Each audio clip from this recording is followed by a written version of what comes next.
coming up. What an excellent day for questions.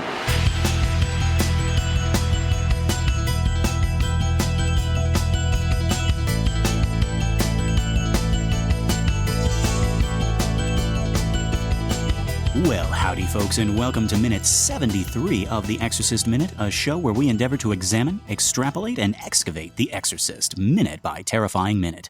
My name is Lester Ryan Clark. And I'm Keenan Diaz. And we'll be your holy guides on this journey through what some have called the scariest movie of all time.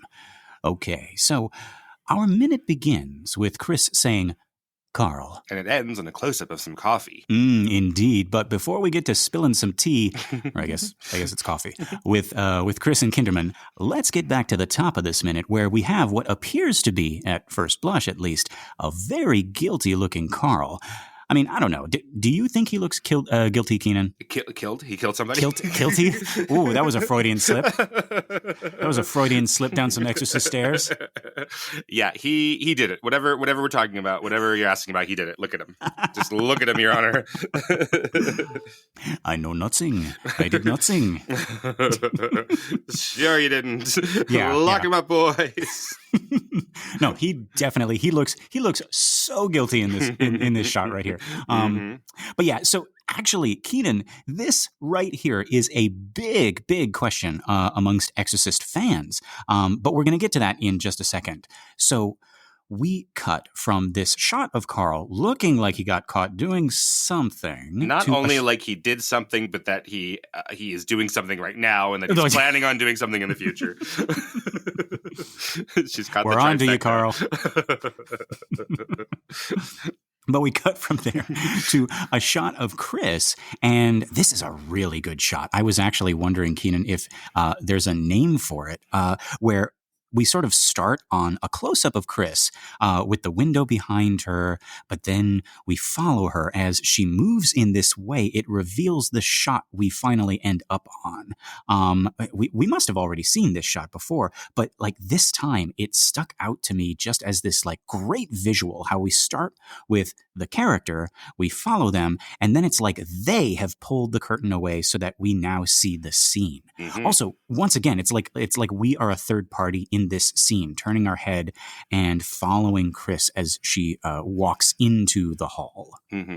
Yeah, I don't know if there's a name for it necessarily, where we're starting with the close-up of this character, and then it's becoming basically something like a master, right? Mm-hmm. Becoming a wide shot. I don't know. Federico Fellini, the Italian filmmaker, he is sort of known for doing the opposite, where it looks like a master shot, and then somebody walks in from out of frame, and it becomes a close-up of them, like an 8.5, his masterpiece. Oh, yeah, okay. I don't know if there's a name for that though, but yeah, I usually associate that with him. And they're much more complicated to produce than they are to watch, like because you have to sort of be, pulling you're rack focusing. We're not rack focusing. You're pulling focus basically constantly as the camera's moving, and it's easy to mess this kind of thing up. So to do it here as seamless as they are is just harder than it looks. Yeah. Gosh, that like the way that these filmmakers make such technically complicated and difficult things look so effortless. Mm-hmm. I mean, I guess that's like you don't even notice it, right? Like it's something that on the one hand, like I guess if you don't know about it, you can't really appreciate it. But then on the other hand, like if you know about it, you're like, I don't know, it takes away the intended effect, maybe. Right. It's all that work in order to be ignored. Yeah. That's the point. The point is that it's not noticed. Yeah. Love it. So Chris asks, did you put this in Regan's bedroom, referring to the crucifix? And Karl answers, no, madam, of course I didn't kill your best friend. I mean, put the crucifix, what? What did I say? Karl, I don't know if I would call him my best friend. Wait, what'd you say?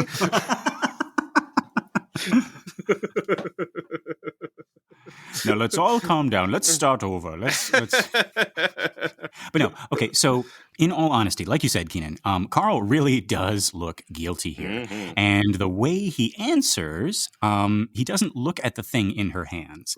Right.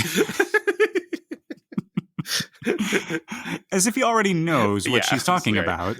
He doesn't say yes or no. Mm-hmm. Instead, he responds with a very touching and very heartfelt, she is going to be well. Mm-hmm. And you can see the genuine concern on his face. And we're going to come back to that in just a minute as well. For right now, let's look at things as they are playing out. Mm-hmm. Let's not miss a beat. He says, she is going to be well. And Chris leans over the banister, and we cut to another fantastic shot. Yeah, this one's a noticeable shot, but this is this is great. Yes. Mm-hmm, mm-hmm. Oh my God, there are so many shots in this movie that you could just lift directly from the film, and like this could be a painting, you know? Right. The lines and the shapes, the position of the characters. And so we got Chris. And this is what I was talking about earlier, folks. This one hallway with its multiple levels and vantage points is so perfect for constructing scenes, because even though Chris and Karl are in the same place, they are at different levels. And it's natural. It works within the rules of the environment, right? The characters are where they are in the shot, in the truth of this imaginary house. Yeah, that's what a website is called. It's a film criticism website called Every Frame a Painting. So exactly like that. Oh, okay. Yeah. Well, there we go. Yeah, I would definitely, if somebody made this into a painting, I would hang it up. Right above some stairs. Yeah. Yes, so we're looking up at them, and exactly like Karl's on the left in our frame and he's lower, and Chris is on the right and she's higher, which isn't necessarily just because of, she's also on the landing above him, right? But that's not the only, how do you say? When we're looking at them from this angle, Chris could still be lower in our frame and Karl could be higher in the frame, even if they're physically, higher and lower because of the way we're manipulating space. So it just works out just beautifully. And not works out it just happened. This is just so well composed. And she's got the crucifix and pointing it at him, and it's up, sideways, upside down, and it's quite something. And it was like the way that she's holding it, it could be, you could look at it as she's blessing him, right? But then also she's accusing him, he's a vampire, it's or the power of Christ, she's being a priest herself, Right. Yeah. Well, she's got to be, because there's no priests around, right? So you got to do everything yourself around here. How is that not a line that Chris says? It's do I got to do everything myself? Because so far she has. Right. Yeah. Whose bread do I have to bless to get a priest around here? Christ, who do I got to crucify? And we're looking up at this ceiling. Have we talked about ceilings on this show? I don't think so. Is it an excellent day for ceilings today? Maybe. Okay. About the invention of ceilings in movies. You might have known. Right, with Mr. Kane. With Mr. Kane, it's Charlie Kane. There is a man. So that's Mr. Kane. Yeah, just if you're a film nerd, you might have already heard this story, so I apologize. But just we're on this studio set, and I would guess, without having necessarily any evidence of this, but that this ceiling is constructed, or at least brought on specifically for this shot, because you would normally have the ceiling open on a studio, because that's most of the time you're not seeing it, so why build it? Right. And then you would have the lights there usually. So to get the kind of lighting control that you would want, you would normally not want a ceiling there getting in your way. Yeah. For anybody who has ever tried to do a student film inside a real house, those ceilings get in the way. Mom, can we take the ceilings off? Of all the lights and and then of course all the sound and you took the ceilings off last week. I just put them back on. Mom. Yeah, but that was the case because most movies were shot indoors in studios from the beginning, and then when Orson Welles came around and he wanted to do ceilings so they can have shots like this that are about this z-axis away from the camera, and it's dealing with height, right? So if you think about Citizen Kane, all these wonderful shots from below of, say, looking up at Kane, and behind him is this big campaign poster, right? Yeah, so for that type of shot, you would not. They would normally have told him, no, you can't do that because you'll see all the lights. All the lights are up there. So he said, well, in theater, we have a very, very easy solution for this, which is to use a scrim. And a scrim is a translucent piece of material. And if you shine the lights, on the same side as the camera, if you put a light that hits the scrim, it looks opaque. And if you light it from the opposite side on a scrim, like they'll do in musicals, sometimes you'll have the scrim and everyone will be in a silhouette or something behind the scrim. Right. And that's because you're lighting it from the opposite side of the scrim from where the audience is, and it becomes translucent. So it's like, yeah, it's just some fabric, guys. Just put some fabric up there. And they're like, what? So you're telling me that Orson Welles strolled in to Big Hollywood and we're like, guys, I got some things to tell you about the land of theater. Right. Yes. Yes. Yeah, that's the simplified version of it. Yeah, that basically, because he was so used to theater and radio, he was able to bring in ideas from theater and radio that most people in film hadn't been thinking about. Yeah. Interesting. Well, I mean, like so ironic, just because, I mean, like, you think about the sets that are constructed for the camera, and it's almost as if they, I always assumed that they were taken directly from, the backdrops of stage plays and things like that, where you do have walls, like a 3-wall setting with no ceiling, Yeah, that part was something that they absolutely just were like, okay, this is the same, and we'll do that from the 1910s on. We just started doing that exact same thing with theater, and then they start to diverge. So some things are borrowed from theater directly, and then some things are, become foreign over 30 years before Citizen Kane happens. Yeah. Oh gosh, I could go on and on about this shot, guys. But also, I want to speak to our two actors here. I want to, and our two characters, Chris and Karl. I want to speak to the tone that Chris is using with Karl. But actually, okay, before I do that, Keenan, how sure would you say that Chris is that Karl is the one who put the crucifix in Regan's room? Regardless of whether or not, like, you think he did it, right. What do you think Chris thinks here? I mean, honestly, look at that face. I know this. I'm not even joking. Like, she comes out and he's the first person she sees, and he just let's look at him. Right. There's only a couple options, right, to begin with. Right. There's only three other people, or let's say 4 with Regan. So it's Regan, Sharon, Karl, and Willie. Right. Those are the only options. And then she turns around and there's this guy.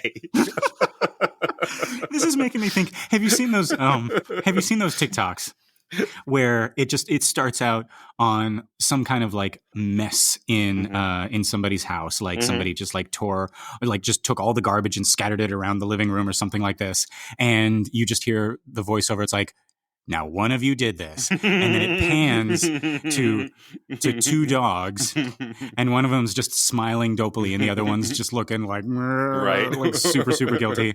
So I was like, okay, like we remake this movie, and there's a crucifix, and and it's like, now one of you did this, and it pans to Sharon, Willie, and just Karl, just all balled up, and he's just looking like. So okay, I guess my more specific question is, so it's like we both are looking at Karl and being like, that is the face of guilt. Those are the eyes of guilt, right? But I'm trying to get inside Chris's head, right? Like it struck me the way that she is speaking to him, almost like a mother to a child, right? Yeah. It's stern, but it's gentle at the same time. It's accusatory here. It's not at all what I would expect of an employer/housekeeper relationship. It's familiar. It's familial, right? Right. I'm thinking, like I said, like of a mother and a child. But also to me, it seems like she already knows or thinks she knows the answer. And the objective of this interrogation isn't like, I want to know, Karl, did you leave this here? Like, I think she already is sure about that. But what she wants is like, I want you to know that I know. And I want you to be honest with me. Right. What do you think? Yeah, that makes a lot of sense. But then after she hears from Karl, she's going to continue on and ask other people. So, right. Yeah. So maybe this is all mom show. Like, or like, oh, I just want you to be honest about this. But maybe she doesn't really know. Or maybe at least, she's not convinced by the end of this conversation. Right.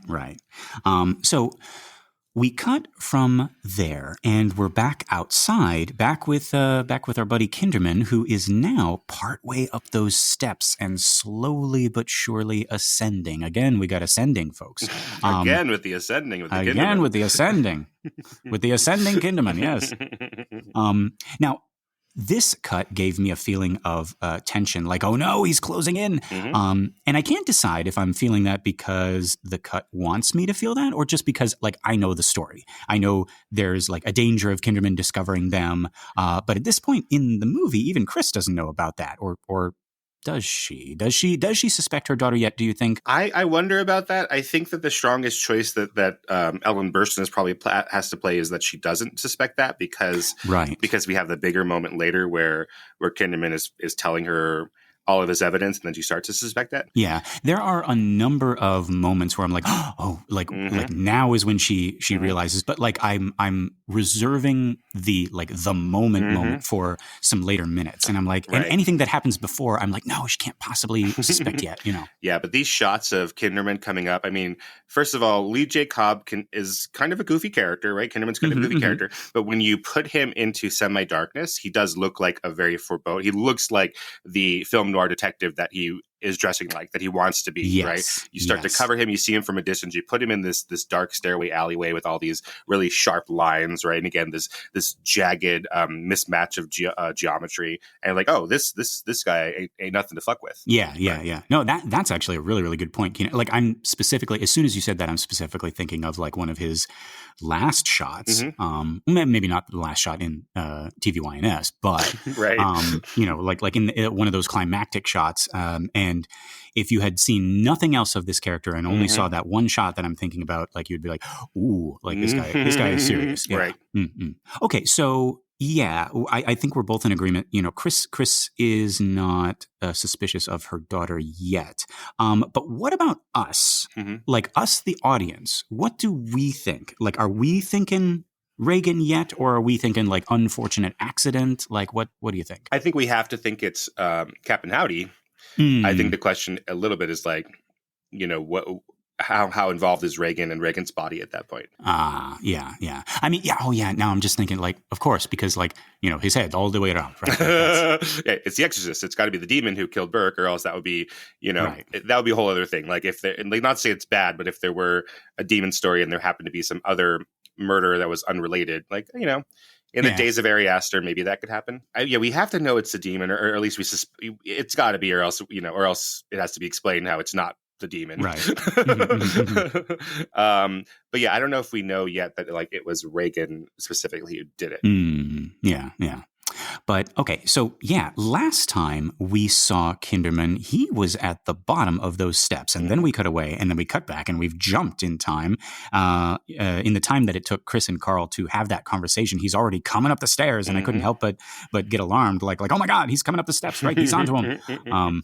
But yeah, but like, as with all of Kinderman's scenes, it is not without a little bit of humor as he struggles up those steps. You can see Lee J. Cobb pulling some pretty great faces. He's huffing and puffing his way up there, and just before the halfway point of this minute, he looks up to see either how far he has yet to go, or he's looking at a very specific thing. I think it's the latter. He's looking at something. But his comedic Kinderman is shining through here. And actually, okay, so just to back up a little bit, because remember, folks, we started out this section with a feeling of tension, right? Detective Kinderman is ascending those steps. He's getting closer to the truth. And suddenly now, as we near the top, we're with William F. Kinderman, the schmaltzy basset hound, as he schleps up the steps. And going back, that's when I noticed those two Kindermans are separated by a shot of the stairs. It's this slow zoom up the steps, though it's a quick cut. And then on the other side of it, we see the more affable, if slightly winded, Kinderman. And actually, now that we see the rest of what's going on, we see that when he looked up, he wasn't just looking at how far yet he had to go. He was looking at a very specific thing. He was looking at that window. And that is revealed to us in another shot here as we follow Kinderman's gaze. He reaches the camera, and then it turns, and we turn to see what he's looking at. And that's a little bit like that shot of Chris that you were talking about. That is a shot of her close up, and then we move with her and it becomes a master. So it's a close up of Kinderman, or you know, it's a wide shot of Kinderman that becomes a close up of Kinderman that becomes an over Kinderman's shoulder onto the window. Oh, this is this is my new favorite type of shot. Yeah, complicated. We've seen two of them in this minute. So complicated, but like so great for storytelling. Now, Keenan, I always pictured the window. I think we talked about this before. I always pictured the window as being like directly above the steps, right. Sort of like hanging over them. So if you or me or anyone, anybody like Karl, Willie, Chris, Regan, Kinderman, Jesuit Dean, if anybody were to fall out of them, we could go straight down and that would land us on the steps and then we'd tumble down the rest of the way. Right. But the way it looks in this angle, and not just that, but I think I remember seeing something somewhere else. It almost seems like the house is set back a little bit so that to land on the steps, and I think you mentioned this before, you would have to have some sort of like trajectory, like you'd have to jump or be thrown out, and clear a little bit of the distance first. I don't know. Like I looked and I couldn't find anything, and I'm not even talking about the position of the house in this movie versus in real life. Like even in the movie, in this shot, you can see that there's trees under the window. So to get to those steps, you would have to at least clear those trees, right? Right. So two things. I had read relatively recently that that the house, which when you pull it up on Google Maps, the real house is squared off, right? So here we have this window that is at least closer to the stairs than the rest of the house as we see, and then that little area of land has become the driveway in the movie. The house in real life is squared off. It's a square. And this addition of Regan's window, that is added specifically for the movie. So what we're looking at here is a faux Regan's window. So in the real house. So they did want to give the effect that it was closer to the stairs, but still keep us separate from the stairs. So there's still a little bit of a walkway or something with trees there, right? Yeah, because you were wondering, the second thing is you were wondering about when they were looking at Burke's body down there on M Street, right? Why don't they assume that it's this open window? And now we can kind of see why when we're looking up here, right? Like even if this window were open and Burke's body were all the way down those stairs, with his head all the way around, all the way down the stairs, you would not necessarily make that connection. So I think that's part of this here is that Kinderman is making that connection, and he sees that where it would not be obvious to everybody else. Right. That's why he's Kinderman, right? He's making connections that nobody else is. He's connecting the dots. Right. He's got the imagination of a child man, Kinderman. Yeah. Child man. Yeah. Chocolate eggs. I don't know. But yeah, so now we cut again and we're back in the house. Chris has called a little meeting and it looks like she is standing in the middle of that wood-paneled room from before. And now she's interrogating Sharon and Willie. She says, this was under Regan's pillow. She's in the center of the room with Sharon and Willie on either side. She turns first to Sharon. Did you put it here, right? She's talking about the crucifix. She's holding the crucifix. And she uses that same reasonable tone to which Sharon replies, of course I didn't. Looking and sounding actually like a little bit hurt. Right. Did you catch that? Yeah. And also a little bit guilty herself, maybe? Look at her. Look at her. She's guilty. Send her to the chair. No, definitely not as guilty as Karl looking. Not as guilty as Karl, sure. but there's something off about her right here. Yeah. You know what Chris needs, Keenan? Needs two assistants who examine, extrapolate, and excavate. If we're in this meeting, right, we're just sitting on one of those couches, right? And we're just like, yeah, you tell him, Chris. And every time she asks someone, it's like, yeah, it's obviously Sharon. Look at her. I think it's interesting that so in the version of the script that we have, when she talks to Sharon, Sharon starts off. It's a little bit more of an arc because Sharon doesn't even know what she's even addressing. She's like, what are we talking about? So she says here, what do you mean? And Chris is like, oh, you didn't? And Sharon says, Chris, I don't even know what you're talking about. Listen, I told you. Chris says, yeah. All I've ever said to Rags is maybe God made the world and maybe things about. Fine, Sharon, fine. I believe you. So Sharon has a little bit more of an arc where she's not even sure what this conversation is, as opposed to in the finished film where we start there. We already start in the middle where Sharon is completely at least in the know about what we're talking about. Mm-hmm, and then we also get rid of some of this defensiveness from Sharon, where she's like, right. Sharon is still hurt that Chris has accused her previously of trying to convert her child. Right, yeah. And that's actually, that's directly from the book as well. Mm-hmm. And we're getting like a little bit of a peek into to Sharon's, I guess, propensity to, jump from one religion to another. And at the time of this event, like she's heavily into Christianity. Oh, really? Okay. And then she must be trying to think about at least converting to the equine religion, right, and worship the great Equus because her boyfriend is the horseman. Exactly, right. Besides, Chris, I don't even ascribe to that anymore. I'm all about the horses. I'm a horse girl now. I'm a horse girl. But wait, okay, hang on, back up. So wait, you're saying that it plays out like this in the screenplay, where she doesn't know what Chris is talking about at first. Yeah. And then before she knows that it's the crucifix, she says, hey, all I said to Rags was maybe God made the world. That sounds really guilty. It's like, how do you know we're talking about God? Well, yeah, so I guess that's two times, right? Because Karl, before he even sees the crucifix and knows what he's talking about, he's like, oh, this is the moment I have been waiting for, right? Now I know what you're going to say. How do you know, Karl? Butler's intuition. I also like here in this shot where Chris is she's placed herself between Willie, who's in the kitchen, and Sharon, who's at her secretary desk. Yes. And so if we're thinking about how this has happened, so there isn't a third door to this room, so Chris had to specifically go in between them. Yeah. And so she's feeling persecuted, like they're on all sides of her, but she's done this to herself, right? She's been like, you're all against me, right? He's like, well, you put yourself here where you're all against you. Right.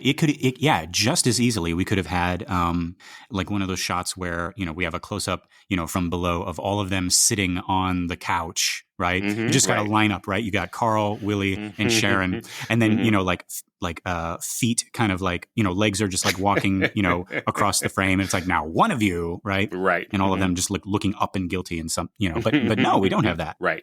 But yeah, now, okay. So back to Sharon, we go from a shot like we're behind Sharon and she's holding the phone, like she's touching the phone, and then we cut and now she's like holding like an envelope or something like that. Right. I see what you're saying. Yeah. Or some kind of like one of those like Rolodex cards or something like that. Yeah. You're okay. Right. So yeah, well, she's clutching something. And it almost seems like she's doing it for like I learned about stims. Do you know what those are? Yep. Like things that you do to like stimulate yourself, like when you're nervous or anxious or something like that, right? Right. Like twiddle your fingers or like rub your hands together or something like that, right? Sure. I click pens a lot. Yeah, that's my thing. I've had to learn to stop doing that during the lectures. When I was doing one of my early student lectures, I was guest lecturing in a class when I was still an undergrad. I was really lucky to be able to do that here. And my mentor, Dr. Hart Wegner, who is this very tall, very imposing man, I was clicking on yes, this Dr. pen. Wegner, yes. Dr. Wegner, yes. I was clicking on this pen as I was speaking, and he was just observing my lecture and everything. And then he gets up. He's huge. He's like 8 feet tall. He's a beast of a man. So this is basically Karl. He's basically Karl. He's giant of a man. And he comes over and he takes the pen from my hand and puts it down on the desk and then just goes back and sits down again. And I go, oh, geez. Oh, wow. It's like, how can I do this without embarrassing him while he is up there? Oh, no. He was doing it to embarrass me for sure. That's the kind of guy he was. Oh, boy. Dr. Wegner. Yes, that was message received. But yeah, so I'm wondering if Sharon is just kind of like she's grasping onto anything that she can, right? Like she's getting on the phone, she's on that little piece of paper there. Yeah. But yeah, because she's guilty. She's guilty. She's obviously guilty. Just look at her. Who holds a piece of paper? Come on. Unless you killed like put a crucifix under somebody's pillow. But yeah, so then Chris turns to Willie, who's also holding on tightly to something, right? Look at that. Look at the dust cloth or the dish rag, or or a lie. That's what she's holding on to. The murder weapon. Yes. We've already like conflated like murder with the crucifix. It's like it was obviously the person who did one of those things did the other thing. Yes, it was a dusting most foul. Yes. Using that to get rid of fingerprints, Willie. But no, but Willie says it's like, I didn't put it, right? Just very, very quickly, right? And this is where I guess I remember in the book, I remember the book a little bit better. This is where Chris loses it. Like she screams, like she's like that cross didn't just walk up there. God damn it! One of you is lying, right? Yeah, and that's in the script that we have, so that's been cut out. This has been changed a little bit, right? And like it's actually like, and tell me if you got that feeling from the screenplay. Like it's this very emotional scene where afterwards she sort of like breaks down into tears, and Sharon goes to her and tries to comfort her, and and Chris admits, she says, I guess whoever did it was only trying to help. And I'm noticing, like, and maybe this is because we have more time in a book, like a little bit more ramping up and then coming back down, and then ramping up and then coming back down in the book. Whereas in the movies, we reach a tension point, like with Sharon and Chris arguing in the hall right before the AD comes in to tell them Bert's dead, right? And here again, we have an emotional scene that is interrupted by something or someone. Like this is something that I've also like heard attributed to like Shakespeare. The interruption of the natural flow of a scene via knocking, like on a door, right? And how that's like never good. Right, it's good for drama, though, right? Right, great for drama, right? But we don't get the chance to have the catharsis until the end, right? Right, the end of the whole piece. Exactly, right? But like news is always bad, right? Like it's always a problem, right? Like I guess you could also say give that to like the ringing of a phone, or like the TV or the radio is like and now we bring you a special report, right? It's never good news. It's never, hello, Mrs. McNeil, you've won the Publishers Clearinghouse. Right, you get $750,000 a year for the rest of your life. Oh my God, I'm like, Regan, come down here. And Regan's like, oh my God, Mom, I love you. I'll stop being such a devil. Yeah. Karl just comes in. It's like Madam, the doctors are here. They found out exactly what's wrong, and they said not to worry about it. Yeah. Right. The only time that happens is as jokes, right? Like I'm thinking of when Forrest Gump. Lieutenant Dan invests in what Forrest calls a small fruit company, and it's Apple. Oh, right. It's Apple computers, right? It's just Lieutenant Dan says we didn't have to worry about money no more. So I thought that's good. That's one less thing, right? That's a joke that he lucked into all of this money. Yeah. But yeah, so the movie's a little bit different in that it doesn't let this scene resolve, right? I mean, the book doesn't let it resolve either. Like it doesn't answer the question of who put the crucifix there, or does it? But like even this one doesn't like have the kind of like the emotional like up and down. It's just like it ends on an up, right? Like after Chris questions Willie, she doesn't explode. She actually sort of looks at the cross almost like, did you walk up there by yourself? Right? And before she can say and like before she can like do anything else, we get the knocking and Karl saying like, excuse me, madam.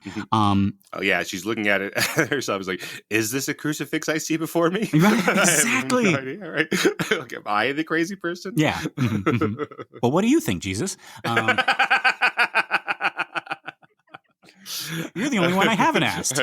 I think, Chris, honey, you better sit down, girl. Yeah. We got the Pharisees behind Chris on the couch. It's like, he's guilty. Look at him. Up on that cross. Right. Who would be up on the cross if he wasn't guilty? Only criminals. I mean, come on. Okay. Now, Keenan, this whole fight. I was confused about this before I read the book. Maybe I'm just slow.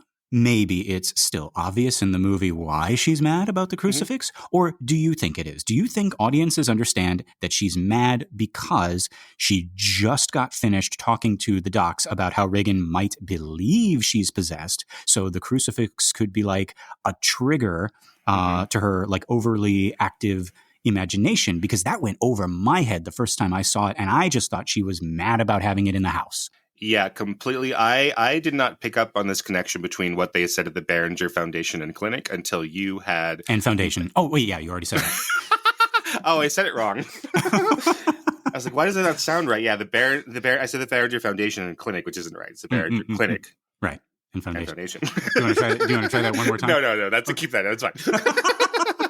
I was wondering why that sounded wrong in my mouth. Like it felt like I had nettles in my mouth all of a sudden. Like something just wasn't rolling off the tongue right. Yeah. But until you had mentioned that angle of it, that had not occurred to me that the crucifix is upsetting because it might have incepted this idea into Regan. That had not occurred to me. That makes so much sense. I think it's also just interesting that like. So the way I've always read it, I think is still a valid way of reading it. Not just because I'm the one reading it this way, but that like she is essentially being told that Regan is imagining herself as a demon, right? That she's being possessed, right? Right. And then still Chris, as this atheist, is still like, no, we still have rules in this house, and I'm going to do all sorts of crazy things. I'm going to let them fill my daughter's head up with helium. I'm going to take her to a psychiatrist or whatever. All this stuff, but no, absolutely no God in this house. Like that's still really interesting. It's hurting her daughter, like in the form of this like imagined possession, and now some random person is also like placing crosses, like Easter eggs all over the place, like you can't get away from religion. And she's like, no, right? I think it's interesting the way that she's talking to some of these people at the beginning, right? Karl and Willie here, like. It does remind me, I'm someone who doesn't have faith, but when somebody brings up their faith to me, I try to be as respectful as possible. And I try very hard not to like dismiss them. And I think, and try to understand them. And usually it's with, if they don't have a big, God hates you sign here at the campus, because we have those people who come up with the giant sign. If you haven't been to a college campus in the past 20 years, there's usually at least 3 times a week somebody on campus in one of the designated spots with a giant sign that says God hates, you and you and you and you. Some of them are swear words and slurs that I want to say, but like even here in Las Vegas, they'll say like God hates Mormons, which is just like get out of here. Like what are you talking? Like God hates Mormons and God hates women who work outside and all this stuff, right? So unless they're like that, usually I try to say like, okay, this is a well-meaning thing, and and I appreciate it and it's beautiful, but so she seems to want to be at least starting from this place, Chris, right? But then she's still like, I hate this so much. I wonder if I want to examine this from a third angle here, going back to what we know about book Chris and that dream about just like the end and death and not existing and everything like that, and then her being drawn specifically to this priest who is having a crisis of faith, right? And she passes by and it's like, there's not a day in my life I don't feel like a fraud, right? She overhears that. She sees him. And I mean, maybe she doesn't know his whole backstory about how he's having a crisis of faith, but like she recognizes in him, like, I wonder if it's like a like calls to like thing, where she's not a happy atheist. She's obsessed with this idea of death, and she's kind of like trying to come to terms with it. And then here she meets this priest who maybe she just gets like a vibe off of him that like he's kind of going through the same thing, right? And her attitude towards this one priest versus her attitude towards like the church, right? Because she has like in the same scene in the book, she has a reflection about, it's like, oh yeah, John F. Kennedy went to that church, and resurrection and the life after last, and she makes this joke. She's like, don't call us, we'll call you, right? And she hopes it rains and all this stuff. And she's, I don't know, it almost seems like she wants that so much, and maybe the fact that other people around her are like so easily believing it and so comfortable in believing it, and that that could trigger you and make you a little bit angry. It's like, damn it, like why is it so easy for you? Like this is like why are you not having these thoughts? Why are you not having these like horrible existential fears and things like that? And then just like boom, crucifix under Regan's pillow, and it's like right. You think it's so simple, right? You think it's just so easy, right? Yeah, you just right. put this is from her perspective, right? I'm not saying this is the truth or anything. But like, oh, you put this little fetish or this talisman under your pillow, and everything's just going to be okay. Like I hadn't thought of that. Like you just don't, like you don't. it's like you are not only like going against my rules about religion, but you think that I'm stupid enough not to have thought of this, right? Yes, that's the other. It's like, it's like, well, Chris is, she's just not, she's not pious enough, she's not good enough, she's not smart enough to believe in this. So we're gonna have to fix her daughter for her. Like, that. Okay, so second question. Whether we know that's why she's mad or not. Again, after I read the book, it was a little bit clearer. So let's say we know why she's mad. Mm-hmm. Do Sharon, Willie, and Karl know? Like, I'm trying to decide if this is another case of a thing that I absolutely hate in movies, where a little communication would solve everything. It's the classic, whatever you do, don't push that button. And then they go, why not? And then the first character never elaborates, never says it'll blow up the ship or it'll blow out the gates and let the zombies in. Like something that, like, if you told them, they would 100% cooperate with you. But instead, now they're curious and now they're gonna press the button. Well, yeah, that sounds like Jehovah.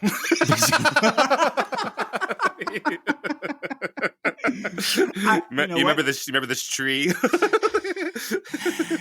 Touche, Keenan Diaz. There's a certain tree with a certain fruit.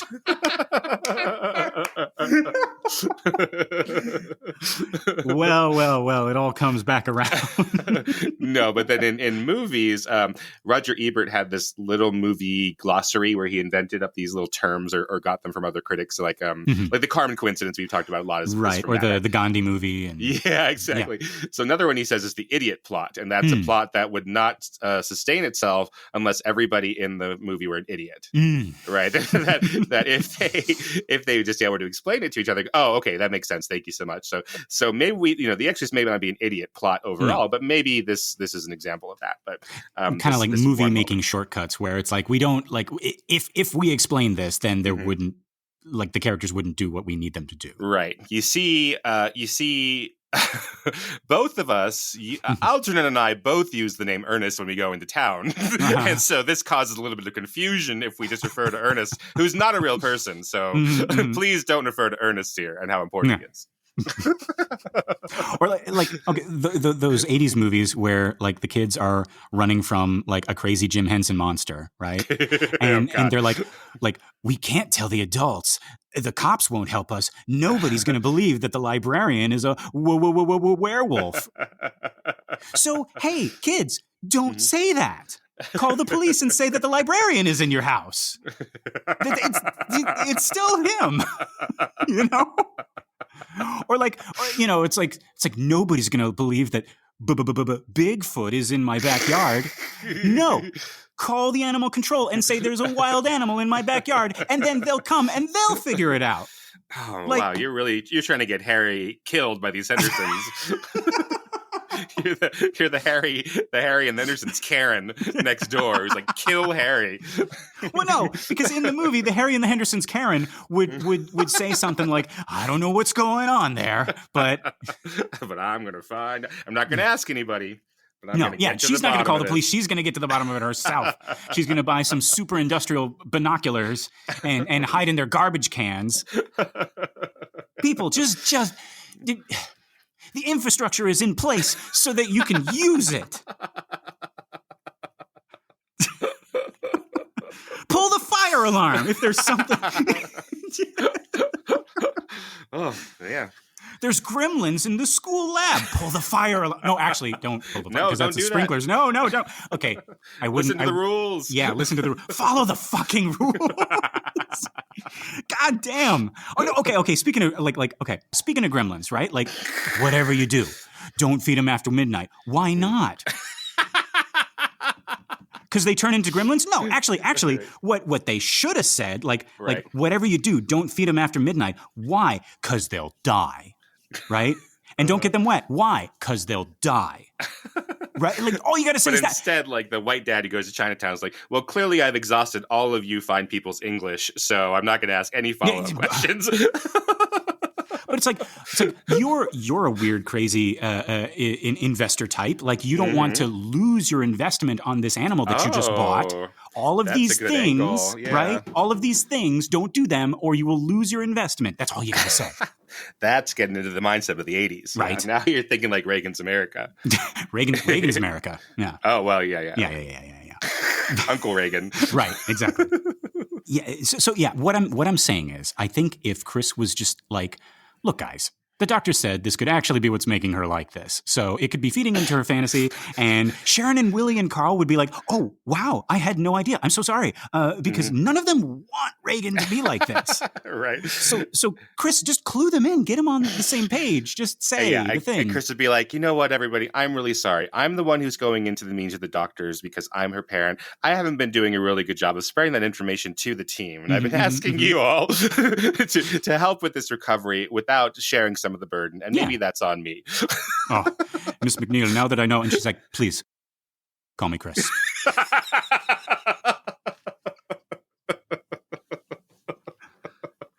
There we go.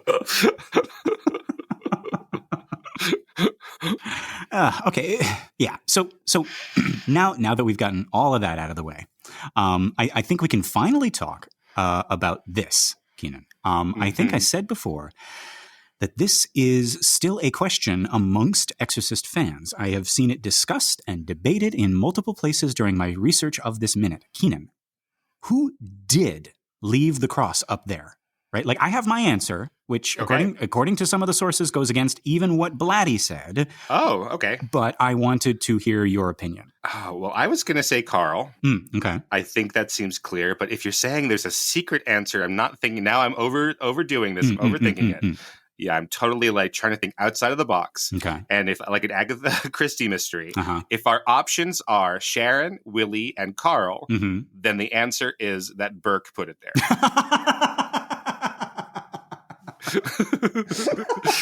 Right. He put it there before he died. Right. And we've been trying to find who did it, and we can't because he did it. Right. In all the confusion, right? We didn't even look under the pillow. Right. So that's not right? Damn it. No. Damn it. All right. Okay. Well, then the other option is that Chris put it there in in some delirium during that dream where somnambulism. Oh my God, it runs in the family. Right. That's the other option then. Okay. All right. So no, not that either. No, I don't think so. No. Damn it. I mean, hey, any of these could be right. Like, folks, write in theexorcistminute@gmail.com, right? But no, okay. So for me, it can only be one character. Okay. As we look at what the placing of this cross has accomplished, even as we look at this single minute here, and we see the doubt, we see the isolation, maybe not despair, but certainly distrust, which is being sown amongst our characters. To me, it can only be Captain Howdy himself. Oh, well, that's very interesting. I had not thought of that. That's an Agatha Christie answer as well, but that would make sense. Okay. Yeah, let's just go purely by movie rules of what we have and have not established about these characters, right? So there has been nothing up to this point to show us that Sharon, Willie, or Karl are in any way religious, right? In the final cut of this movie, there is nothing. Right. Like maybe in the script, maybe in early drafts of the screenplay, maybe even in the book, right? But if we're looking at this movie right now, right? I'm using your Laurie Strode argument right here. Right? Yes, please. Yeah. If it were one of them, you would think that there would be some kind of like earlier moment where they say something like, "Madam, I have to leave early today. I have to go to church," or maybe Sharon is wearing a little gold cross, or someone crosses themselves when Regan starts cursing, right? Something somewhere to indicate that one of them is in any way religious, right? Or that can come up later even, which we don't have that either. Right. Yeah. So not before or after. I don't think that's out of line for me to expect that from a movie, is it? Not at all. Okay, good. Right. I wanted to say, right. If we don't see it, it's not there. That's my Laurie Strode rule, right? If we aren't told they're brother and sister, they are not brother and sister unless we have some kind of evidence in the film, which we have nothing about. Right. And we're talking about like, the apocalypse has happened and every other Star Wars movie has been incinerated except for episode 4. And that's all we have to go on. Then we don't know that Darth Vader is Luke's father or Leia's father. And for all intents and purposes, if we're just looking at that movie and that movie is the only one that exists, then he isn't. Right. But yeah, so now. Well, I mean, again, you're like Luke and Leia kiss. Yeah, exactly. so what are you supposed to do with that? Right. But wait, that happens. Oh yeah, that happens in the episode first 4. One. Yeah. Well, not the first one, Keenan. Actually, the fourth one. No. I will turn off your microphone if you do that again. That happens. That happens in the only one in this post-apocalyptic. You're right. In world. This experiment, this is the only movie. Yeah. Okay. So back to our movie, back to The Exorcist. Now, here's where it gets a little tricky. But again, even in the book, I think this is all by design, right? Designed to further separate Chris from the people that she trusts. So in the book, Chris and Sharon butt heads several times, like we talked about Sharon's current religion. Remember, as I said, it was established in the book that Sharon was sort of like bouncing from one religion to another. And this was something that sort of annoyed Chris, right? Again, we talked about like how that can kind of trigger you if you're having trouble with that in your own self, you know? Yeah. So they have this little back and forth near the beginning where it's revealed that Sharon is into transcendental meditation. And then later in that scene, we see Chris and Regan are sightseeing, right? Remember that like scene that we cut from the movie, right? And that's where Regan asks Chris, Mom, why do people have to die? Not knowing what to say to that, who would? Chris says, because they get tired. And Regan responds, why does God let them get tired? Now, Chris didn't say anything about God. So she's surprised and she asks, like, who's been talking to you about God? And Regan replies, Sharon. And it's here that we discover, okay, this is Sharon's new fixation. Now she's all about Christianity. So when they get home from that scene, Chris asks Sharon about it, like, hey, what have you been telling Regan about God? And Sharon says, well, she just asked so many questions. What am I supposed to say? So she's not pushing it on Regan, right? She's just answering what she believes, what she currently believes, right? And I like Chris's answer in the book. She says, give her multiple choice. Right? Yeah. Now, none of that is in the movie. That scene was cut out. In fact, amongst some fans, the main suspect seems to be Karl. Some folks even say that Blatty himself has said this, although I have not been able to find the source where he confirms that. So folks, if you know the place, the article, the interview, the documentary where Blatty says that it was Karl who left the crucifix, please write to us and let us know. Because right now, I think I'm a little bit skeptical of that. Okay. Now, how about you, Keenan? No, look at him. Look at his goddamn face. Look at his dog in trouble face. That is him. He did it. No, I like your idea, though, that Regan Captain Howdy did it him herself. Yeah, that is the most chaotic, and there's plenty of evidence to say that. And it seems to, if we believe everybody at face value that they don't even recognize this crucifix, right? Then that makes sense that Regan went and got it from the church where she desecrated the Virgin Mary statue, right? Right. Yeah. And I have heard I think there are some folks out there who are saying it's like, oh, but if it was the demon, how could he touch the crucifix? Folks, the demon touches the crucifix a little bit more. A little bit later. But the demon does not have an aversion to the crucifix. No. Because the demon is Mesopotamian and oh God. The demon does not have a aversion to No, we're gonna talk about this later. This is I have not planned this out enough yet. No. But we can't just say like, okay, the demon's a vampire. The demon's a Dracula, and so it has these Dracula rules. Like that's not anywhere in our movie or book. Yeah. It's even I think it's mentioned, right? Like that famous thing, like the devil quotes scripture, right? The devil can use religious things to get you on his side anyway, right? So even he's an angel. He's an well, yeah. There we go. And he's a Satan. He's a cross examiner. Right. Yeah. I've learned so much from you. Yes. But yeah. Even a Christian demon would have no trouble touching a cross, right? Yeah. A cross from where?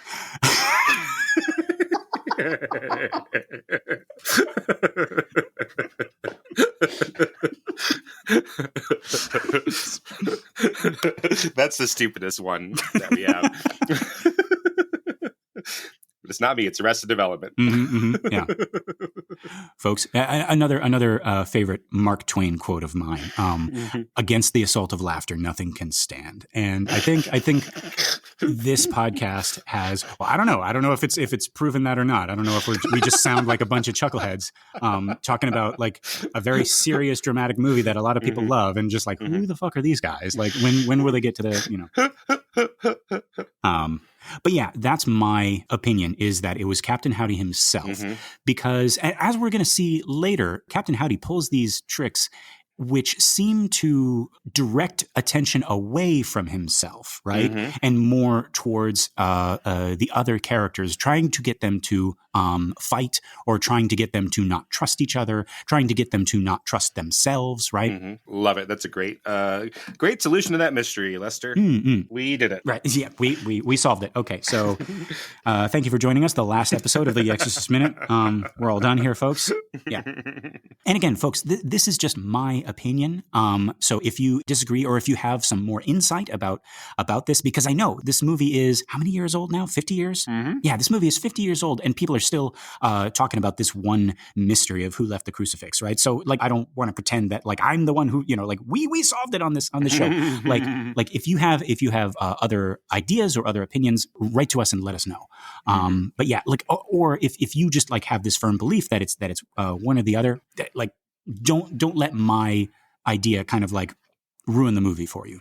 You know what I mean? Right. Yeah. Right. But yeah, this is where we have to tread lightly, folks, and respect everyone's beliefs. And that sounds like we're being overly careful, overly sensitive. But I think earlier during the run of this show, we likened the accuracy or the canonical aspect of a beloved franchise to a religious text, right? And the inclusion or the exclusion or the re-inclusion of missing or redacted or newly discovered pieces of that text never fails to get everybody talking, usually in raised voices, right? We talked before about how, everyone freaking out over the Gospel of Judas or the Gospel of Mary Magdalene, because those paint a vastly different picture from what is currently accepted as the canonical story, right? An established 2,000-year-old religion is going to freak out a little bit, like when we say, "Hey, I found another puzzle piece in the box. It turns out it goes here." That's going to ruffle some feathers, right? Especially if you've been operating for 2,000 years on the basis that there were no other puzzle pieces in the box, right? Right.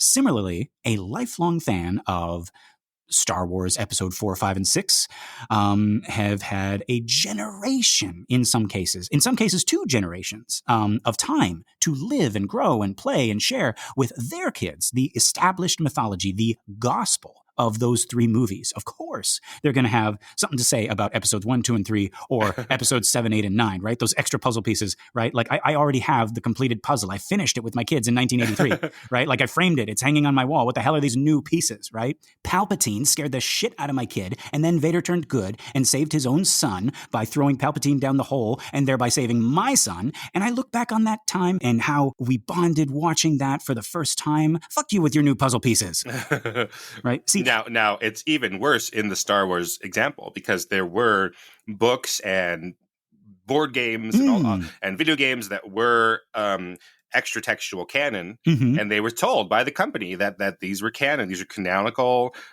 books and etc. And this is the story of Leia and Han's twin children, who are the new face of the Jedi, etc. Right. And then they were like, never mind, and that's even that. So that would be like if the Catholic Church like said like, oh, all of a sudden the Book of Ruth is not part of the canon, or Corinthians or something major, right? Yeah. See, like, and for that reason, like I can sympathize a little bit with that, right? Like, yeah, absolutely.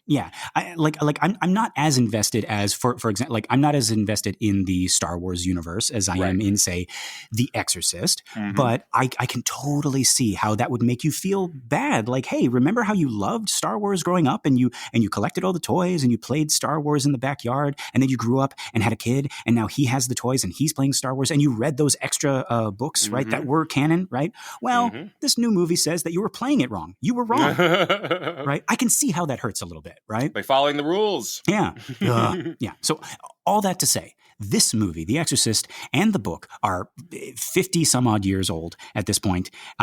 People have already decided what is gospel and what is not. So if you believe it was Karl, then it was Karl. Because that's your personal history and your connection with this movie. If you believe it was Captain Howdy or Sharon, same thing, right? There's no right or wrong. Is it wrong if it's the Horseman? That's wrong.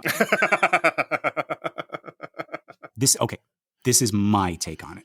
I don't buy the whole Karl was Catholic in an earlier draft thing. Right. Because that's what they're saying, is that Blatty has admitted that Karl was Catholic in an earlier draft of the screenplay. Mm-hmm. But I don't buy that.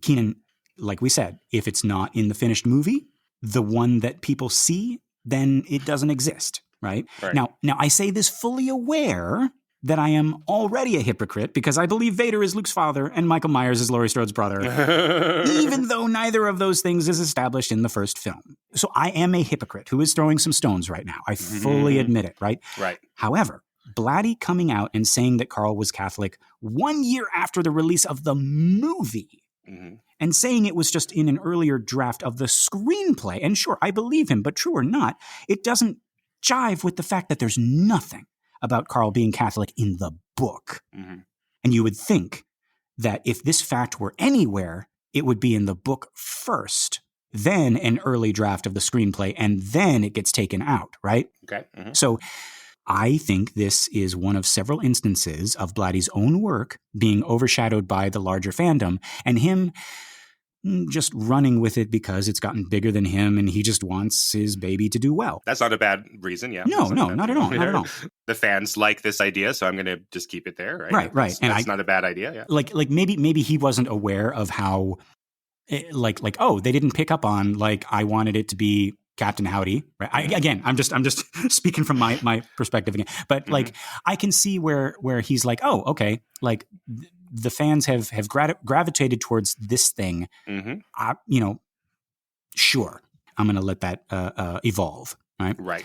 But yeah, actually, I'm going to drop a little teaser in here and say that another example is the head turning, where Blatty sort of puts up his hands and admits that people like the movie version better. So he seems to be, let's say, eventually supportive of fans or even a director misinterpreting his own vision as long as it serves his baby, right? Right. Which, and I'm going to drop another teaser here, folks. I think that's actually what's going on with another character, a very prominent character in this book.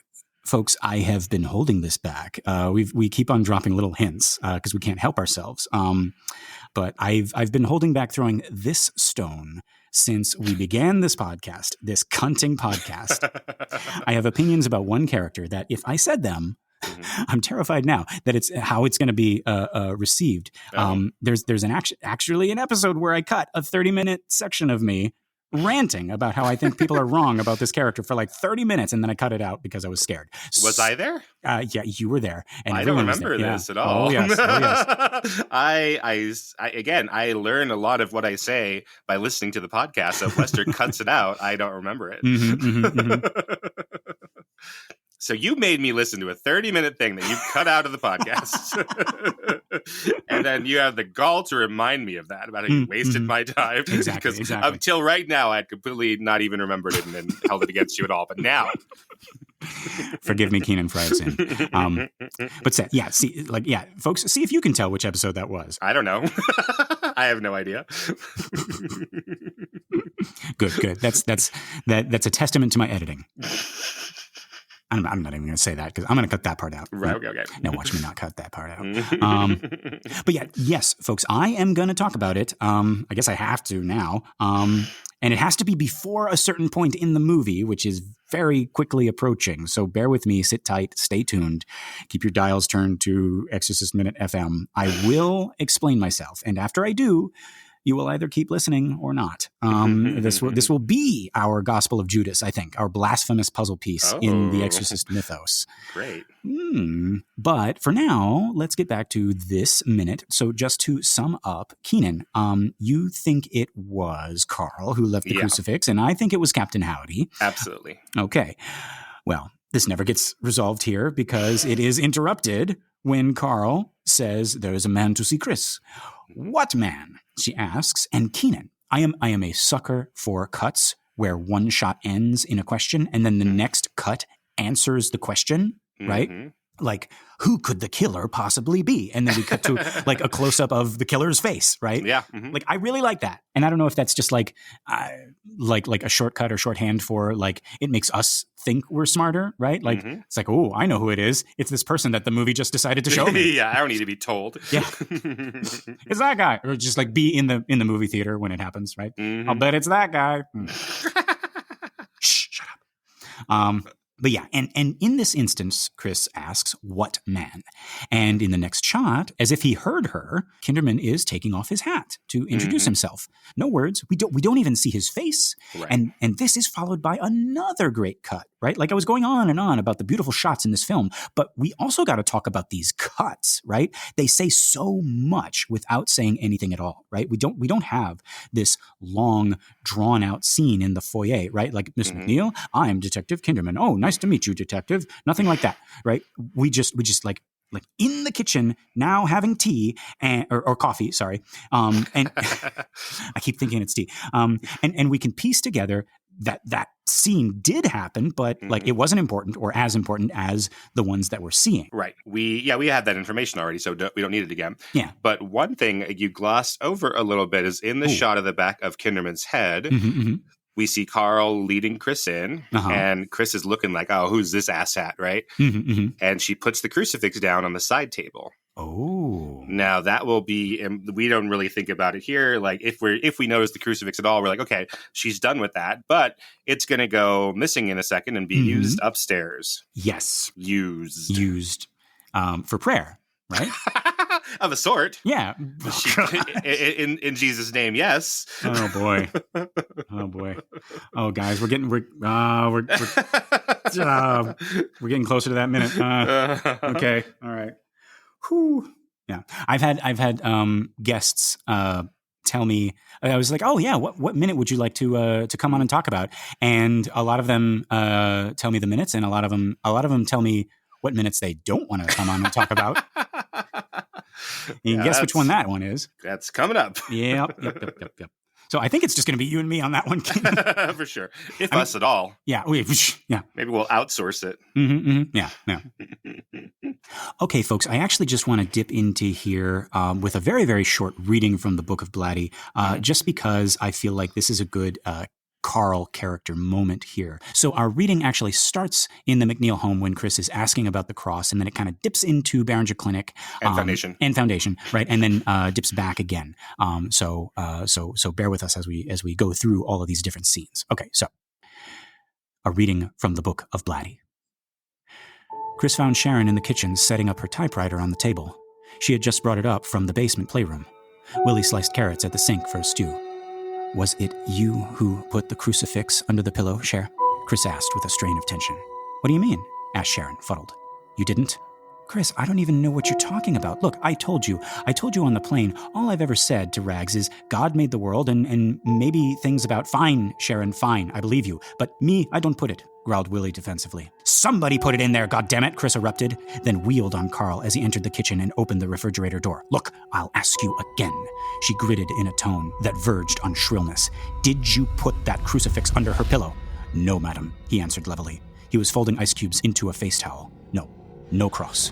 That fucking cross didn't just walk up there, goddamn you! One of you is lying! She was shrieking with a rage that stunned the room. Now you tell me who put it there! Who? Abruptly, she slumped into a chair and began to sob into trembling hands.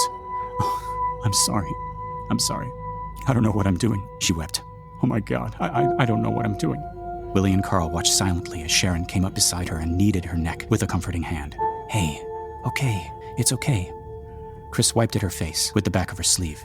Yeah, I guess whoever did it, she sniffled, was only trying to help. Look, I'm telling you again, and you'd better believe it, I'm not about to put her in a goddamn asylum. I don't care what you call it, I'm not letting her out of my sight. Well, I'm sorry. Yes, sorry! Christ, 88 doctors and all you can tell me with all your bullshit. Chris smoked a cigarette, tamped it out nervously, and went upstairs to look in on Regan. She opened the door. In the gloom of the bedroom, she made out a figure by Regan's bedside, sitting in a straight-backed wooden chair. Karl. What was he doing, she wondered. As Chris moved closer, he did not look up, but kept his gaze on the child's face. He had his arm outstretched and was touching it. What was in his hand? As Chris reached the bedside, she saw what it was. The improvised ice pack he had fashioned in the kitchen. Karl was cooling Regan's forehead. Chris was touched, stood watching with surprise, and when Karl did not move or acknowledge her presence, she turned and quietly left the room. So just a little snippet of there. We see Karl being very tender towards Regan, almost as if he sees Regan as his own child. So that, that may or may not come up a little bit later. We'll see. Yeah, but again, that idea that she realizes that she's overreacted and said whoever did it did it because they loved Regan. The movie, the Friedkin Blatty version of this, right, trims that off, so we never get that really nice, beautiful moment. Not for the movie. Thanks. Nope. But yeah, so folks, our minute ends. We're back in the movie, and we just let Kinderman in, like a frumpy vampire. We've invited him in, and now he's never going to leave. He's going to keep showing up. Keep asking for coffee. Yep. You can't wait for that. And so our minute ends with our well-manicured detective, did you notice that? Playing with his coffee as he prepares to ask Chris a series of very disturbing questions. But we'll have to wait until the next minute to hear what they are. For now, that's all I got. Keenan, what about you? No, I think that's everything. Okay. Folks, this has been another excellent Exorcist Minute. I have been Lester Ryan Clark. You can catch me on all the socials as Lester Ryan Clark. And I've been Keenan Diaz, and you can find me on Instagram and Letterboxd as Howdy Keenan. Awesome. Yes, we got our listener group, Compelling Conversations. Go check that out and request to join, and we'll let you in here with us. We got a couple new folks in there this week. Thank you so much to everyone who's also shared the show by word of mouth and on social media. And a big thank you to everybody who's been giving us those 5-star ratings on iTunes or Spotify or wherever you listen to the show. We really appreciate it. And folks, if you really like the show, give us a little 1-sentence review, because that actually helps the algorithm, makes us more visible, and helps our little podcast to grow and find more cool people like yourself. We love the algorithm. We love all hail the algorithm. Yes. I don't know why I sounded like Alan Rickman there. Algorithm Rickman. I don't know. Keenan, are you thinking what I'm thinking? I think I am, Lester. Folks, somehow...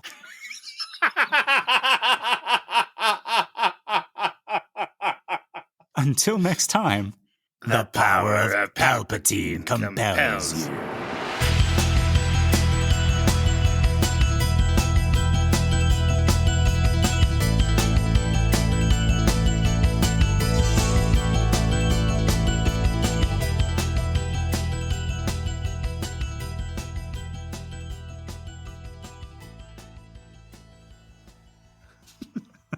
Good. Darth good. Darth smash. Darth Sidious.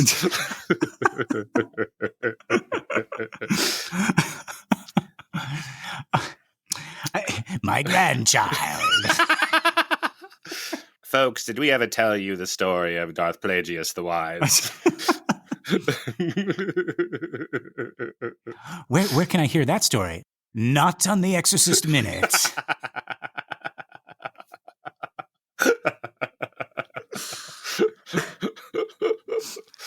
How? How, Keenan? How? You know what I'm asking. How? How what? How does he come back? Somehow. The Death Star doors do that, kind of like vacuum seal open. There's right? And now comes Dr. Klein, right? And he's like, a disturbance in the Force. Don't tell me a fucking disturbance in the Force. somehow Palpatine's return 88 doctors. God damn it.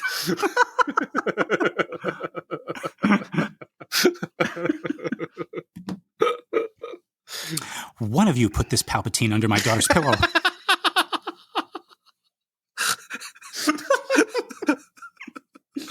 No, I wouldn't. What are you even talking about, Chris? Was it you, George Lucas? I did not.